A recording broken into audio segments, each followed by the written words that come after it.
I, 28F, have been married to my husband Jack, 30M, for 3 years now. We live with his parents Mary, 55F, and David, 58M, in their house. This whole situation started mainly because we were trying to save money for our own place, but now I regret that decision more than anything else in my life. My childhood was never great to begin with. I lost both my parents in a car accident when I was 15, and after that, I went to live with my aunt. She was nice enough to take me in, but she already had 3 kids of her own to take care of. I never really felt like I belonged there. I was more like a guest who stayed too long. I focused on my studies, got good grades, and eventually landed a decent job at an accounting firm. I met Jack at a friend's wedding 4 years ago. He was the groom's cousin and we hit it off immediately. Jack was different from any other guy I had dated before. He was kind, understanding, and most importantly, he made me feel like I finally belonged somewhere. His family seemed perfect at first. Mary was so welcoming during our dating phase that I actually started calling her mom. David was more reserved but always polite and friendly. After dating for a year, Jack proposed and we got married in a small ceremony. We were both working entry-level jobs at the time and struggling to save money for a house deposit. That's when Mary suggested we move in with them temporarily. She said it would help us save money faster, and we could stay as long as we needed. Looking back, I should have seen the red flags even then. She was too eager to have us move in, especially her son. The problems started almost immediately after we moved in. At first, it was small things. Mary would rearrange our room when we were at work because she didn't like how I organized things. She would redo the laundry I had done because apparently I didn't fold the clothes right. She even started cooking all our meals because she said my cooking wasn't healthy enough for her son. I tried to adapt to her ways. I really did. I watched how she did things and tried to copy her methods, but nothing was ever good enough. If I cleaned the bathroom, she would point out spots I missed. If I helped with dinner, she would make comments about how her Jack wasn't used to eating such basic food. Every little thing I did was wrong in her eyes. Jack always told me to ignore it. He said his mom was just particular about how she wanted things done and that she meant well. He grew up with her being this way, so to him it was normal. But it wasn't normal to me. It was suffocating. The situation got worse when Mary started inviting Sarah over. Sarah was Jack's ex-girlfriend from college, and she lived just a few blocks away from us. Apparently, they had dated for 3 years before breaking up because Sarah wanted to focus on her career. Mary never got over their breakup. She would constantly talk about how successful Sarah had become, how she was now a senior manager at her company, and how she would have been the perfect wife for Jack. I put up with all of this because I knew it was temporary. Jack and I were saving money, and in a few months, we would have enough for a house deposit. But then I got pregnant. We had been trying for about a year, and when it finally happened, we were overjoyed. Jack was so happy he cried when I showed him the test. Even David seemed genuinely excited about becoming a grandfather. But Mary, her reaction was completely different. The moment we announced the pregnancy at family dinner, her whole demeanor changed. The fake niceness disappeared entirely. She started making snide comments about how some women get pregnant on purpose to trap men. She would tell Jack in front of me that he was too young to be a father and that he was ruining his life. She began criticizing everything about my pregnancy. If I was nauseous, she would say I was being dramatic. If I was tired, she would say I was lazy. She even started throwing out the prenatal vitamins I bought, saying they were just expensive placebos and that she had her pregnancies without any of that stuff. Then she ramped up her efforts with Sarah. She started inviting her over almost every weekend for dinner. She would make comments about how Sarah still looked so fit and slim, unlike some people who let themselves go. She would deliberately bring up memories from when Jack and Sarah were dating, talking about how perfect they were together. The final straw was my baby shower last month. I didn't even want to have it at their house, but Mary insisted. She said it would look bad if the grandmother-to-be didn't host the shower. My friends offered to host it at their place, but Mary threw such a fit that Jack convinced me to let her do it to keep the peace. The party started okay. My friends came, some of Jack's relatives were there, and even some of our co-workers showed up. Mary was playing the perfect hostess, telling everyone how excited she was to become a grandmother. But then, right as we were about to open the gifts, she made her announcement. She stood up in front of everyone and said that she had an important announcement to make. She said that while she was happy about the baby, she felt it was time for Jack and me to find our own place. She said she didn't want her house turning into a daycare center, and that we had been living off them for too long. She even had the audacity to say that Sarah had offered to help us find an apartment in her building. I was humiliated. Everyone was staring at us. Some of Jack's relatives were nodding in agreement. That's when I lost it. I stood up and told everyone exactly how Mary had been treating me. I told them about how she tried to break up my marriage by constantly bringing Sarah around. I told them about how she threw out my vitamins and made me feel worthless every single day. I told them everything. Mary started crying, saying I was making things up. David tried to defend her, saying I was probably just emotional because of the pregnancy hormones. But my friends had seen enough of Mary's behavior over the past few months to know I was telling the truth. The party ended abruptly after that. People left awkwardly, not knowing what to say. Mary locked herself in her room, and David told us we should be ashamed of ourselves for ruining their reputation. Jack tried to talk to his mom, but she refused to open the door.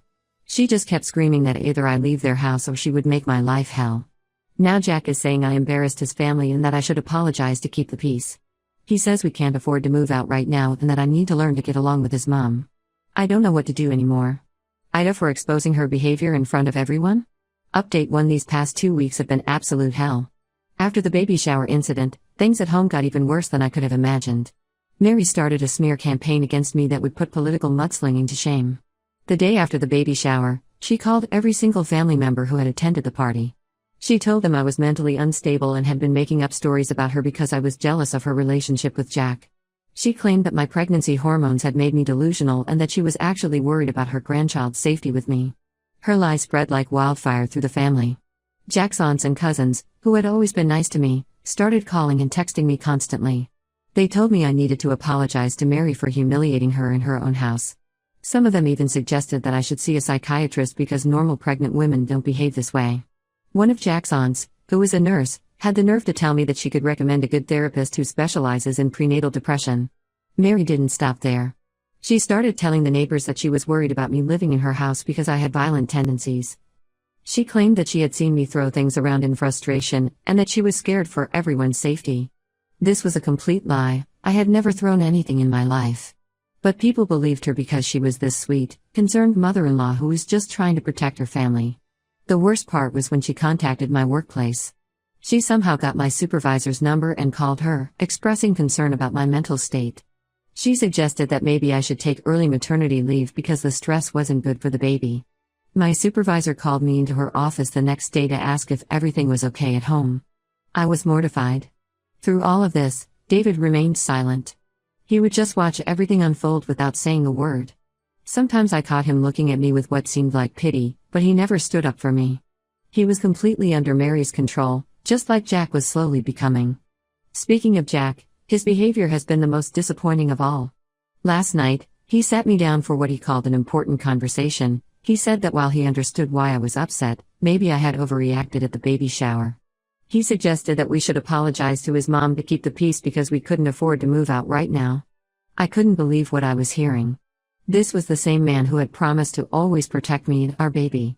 The same man who had witnessed his mother's awful behavior towards me for months. Now he was asking me to apologize to her? When I refused, he got angry and said I was being stubborn and unreasonable. We had a huge fight after that. I told him that if he couldn't stand up for his pregnant wife against his mother's abuse, maybe we needed to rethink our entire marriage. He called me dramatic and said I was trying to make him choose between his mother and me. The fight ended with him storming out to sleep on the couch. This morning, things got even worse. I was using Jack's laptop to check my email because mine was charging, and a message notification popped up. It was from Sarah. I know I shouldn't have, but I clicked on it. What I found made me sick to my stomach. Jack and Sarah had been texting for weeks. Mary had given Sarah our new contact details, and they had been talking behind my back. The messages weren't romantic, but they were definitely inappropriate for a married man. Sarah was sympathizing with Jack about how difficult I was being, and he was agreeing with her. She even offered to help him find an apartment if he needed to get away for a while to clear his head. When I confronted Jack about the messages, he got defensive. He said Sarah was just being a good friend and that I was paranoid. He accused me of snooping through his private conversations and said this was exactly why his mother thought I was unstable. I'm currently writing this from our bedroom, where I've locked myself in. Jack keeps knocking on the door, saying we need to talk, but I can't even look at him right now. I can hear Mary downstairs, probably planning her next move against me. I don't know what to do anymore. Everyone seems to think I'm the problem. Maybe they're right. Maybe I am being oversensitive. But every time I think about apologizing to Mary, I remember all the horrible things she's done and said to me. I remember how she tried to destroy my reputation and turn my husband against me. And I know in my heart that I'm not wrong. I've started looking for apartments online. I can't stay in this house anymore, even if it means struggling financially. My aunt has offered to let me stay with her until I figure things out. I never thought my marriage would come to this, but I need to protect myself and my baby now. Am I wrong for not giving in and apologizing just to keep the peace? Update 2. A lot has happened since my last update. I moved out of Mary and David's house last week and am currently staying with my best friend Amy.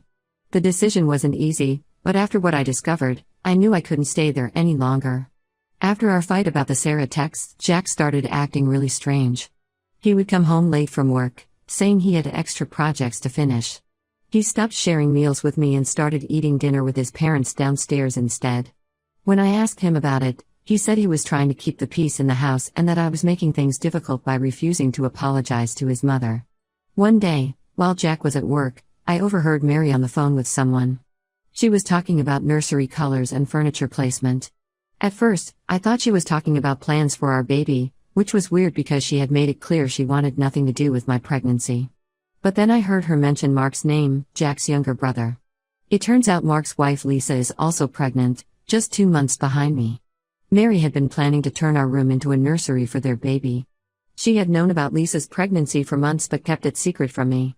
She had been planning to kick us out so Mark and Lisa could move in instead. When I confronted Jack about this, he finally admitted that he knew about it too. He said his mother had approached him about it weeks ago. Apparently, Mark was having financial troubles and needed a place to stay. Mary had convinced Jack that it would be better for everyone if we moved out and found our own place. He said he didn't tell me because he didn't want to stress me out during my pregnancy. But that wasn't even the worst part. While I was packing my things to leave, I found a stack of house listings in Jack's drawer. They weren't for us, they were apartments Mary had been looking at for me alone. She had been planning to convince Jack to send me to live by myself while he stayed with them until he figured things out. The final straw came when my friend Melissa sent me pictures of Jack and Sarah having dinner together at a restaurant. They weren't alone, Mary was there too, playing matchmaker as usual. The pictures showed them laughing and looking very comfortable with each other. When I showed the pictures to Jack, he didn't even try to deny it. He said Sarah understood what he was going through and was just being supportive. I packed my bags that night and called Amy. She came to pick me up immediately. Mary actually had the audacity to seem pleased when I was leaving. She told me it was the right decision and that Jack needed time to think about what he really wanted in life. I later found out that Mary had already started renovating our room. She had paint samples on the walls and had ordered furniture for the nursery before I even moved out. She had been so certain that she would succeed in getting rid of me that she didn't even try to hide her plans anymore. The worst part is that some of Jack's relatives are still taking their side. They're saying I abandoned my husband and that I'm tearing the family apart. They don't know or don't care about what Mary was planning, or how Jack betrayed me by keeping it secret. Jack keeps calling and texting, saying he misses me and wants me to come back. He promises things will be different this time. He says we can look for our own place now. But I know it's too late. The trust is gone. How can I ever believe anything he says again? I have my first ultrasound appointment next week. I told Jack about it, but I also told him not to come. I don't want him or his mother there. This should be a happy moment for me, and I won't let them ruin it like they ruined everything else. Amy has been amazing through all of this. She's helping me look for a small apartment I can afford on my own salary. She's also been going with me to all my prenatal checkups. Sometimes I wonder if this is how real family is supposed to be, supporting you unconditionally instead of manipulating and betraying you. I don't know what's going to happen next, but I know I made the right choice by leaving. My baby deserves better than a grandmother who schemes behind our backs and a father who can't stand up for what's right. Update 3. I filed for divorce last week, and honestly, it feels like a weight has been lifted off my shoulders. A lot of people might think I'm making a rushed decision, but after everything that's happened, I know it's the right choice for me and my baby. In the past 3 months, I found a small but comfortable apartment and started a new job at a different accounting firm. My new boss is incredibly understanding about my pregnancy and has allowed me to work flexible hours for my prenatal appointments. The pay is slightly better too, which helps with the upcoming baby expenses. Jack didn't take the divorce papers well. He showed up at my apartment unannounced, begging me to reconsider. He said he had finally found us a house and that we could move in right away. He promised he would set boundaries with his mother and that things would be different this time. But it was too late. The trust was gone, and I couldn't believe his promises anymore. I found out through mutual friends that Mary and Sarah had been spending a lot of time at the house since I left. Sarah apparently helps Mary with her gardening now, something Mary always complained I never did. They even went on a weekend trip together, just the three of them, Mary, Jack, and Sarah. It's like they're living the life Mary always wanted, with Sarah playing the role of the perfect daughter-in-law. The most surprising thing that happened was David reaching out to me. He came to my office one day and apologized for not standing up for me. He said he knew Mary's behavior was wrong, but he had been too much of a coward to say anything. He even offered to help me financially with the baby, but I declined. I appreciated his apology, but it was too little, too late. Mark and Lisa did end up moving in with Mary and David. Our old room is now a nursery, painted in the exact colors I had once mentioned I liked for our baby's room. Mary got everything she wanted, her perfect son back, probably Sarah too, and the daughter-in-law she always preferred living in her house. My aunt has been my rock through all of this. She's helping me prepare for the baby and has been coming with me to my appointments. I found out I'm having a little girl, and honestly, that makes me even more certain about my decision to leave. I don't want my daughter growing up thinking it's okay for anyone to treat her the way Mary treated me, or that it's acceptable for a man to betray her the way Jack did. I've blocked Jack, Mary, and everyone else from their family on all social media. Some of Jack's relatives still try to reach out, telling me I'm being too harsh and that family should stick together. But they're wrong. Sometimes the best thing you can do for yourself is walk away from toxic people, even if they're family. I know the road ahead won't be easy. Being a single mom wasn't part of my plan, but neither was having in-laws who would try to destroy me. I'm stronger now, and I know I made the right choice. My daughter will grow up knowing her worth, and she'll never have to deal with the kind of manipulation and betrayal I experienced. Sometimes I think about how different things could have been if Jack had just stood up to his mother, or if Mary had accepted me as her daughter-in-law. But dwelling on what-ifs won't change anything. I'm focusing on my future now, my baby, my new job, and my peace of mind. Some people might call me harsh or stubborn, but I call it self-preservation.